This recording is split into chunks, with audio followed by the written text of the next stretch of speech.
Opposition leader Sindh assembly Haleem Adil Sheikh Lahore से गिरफ्तार कर लिए गए। ऑपोजिशन लीडर के तर्जुमान ने गिरफ्तारी की सीसीटीवी फुटेज जारी करते हुए बताया कि हलीम आदिल शेख गुज़िश्ता रोज लाहौर पहुंचे थे।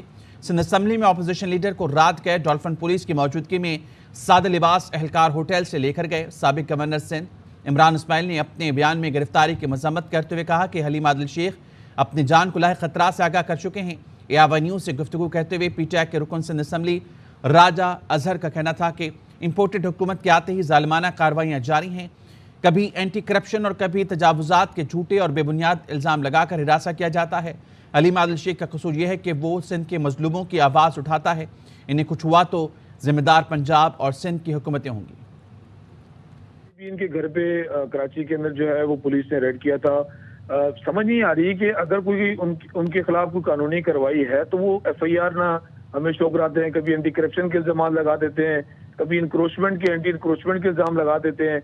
मतलब मुझे तो ऐसा लग रहा है कि सिंध हुकूमत को शायद ये हलीम आदिल ज्यादा ही चुभ रहा है कि कोई ऐसे इकदाम उसकी जबान बंद कराने की कोशिश की जा रही है, क्योंकि हलीम आदिल सिंध के लोगों की आवाज उठाता है, सिंध की हकूक की बात करता है। इंतहाई अफसोस की बात है, जब से इम्पोर्टेड हुकूमत आई है जालमाना कार्रवाइयाँ पुरतशद्दुद वाक़यात जो है वो हलीम आदिल के साथ किए जा रहे हैं। लास्ट ईयर भी जो है हलीम आदिल शेख साहब को गिरफ्तार किया गया और उनको ये कहा गया कि आप अपनी जबान बंद रखें, सिंध हुकूमत के खिलाफ कोई ऐसी कार्रवाई ना करें। हलीम आदिल शेख तो झुकने वालों में से नहीं है। आज पंजाब हुकूमत के साथ मिलकर डॉल्फिन की तकरीबन कोई 17-18 मोटरसाइकिल थी, ट्राउजर के अंदर लोग थे और सिविल ड्रेस के अंदर लोग थे। उनको होटल से जो है वो ले गए हैं, बावजूद इसके कि हम उनसे पूछते रहे कि हमें बताया जाए कहाँ लेके जा रहे हैं, किस केस में लेके जा रहे हैं, लेकिन इनकी बदमाशी है। हम इसकी सख्त मजम्मत कर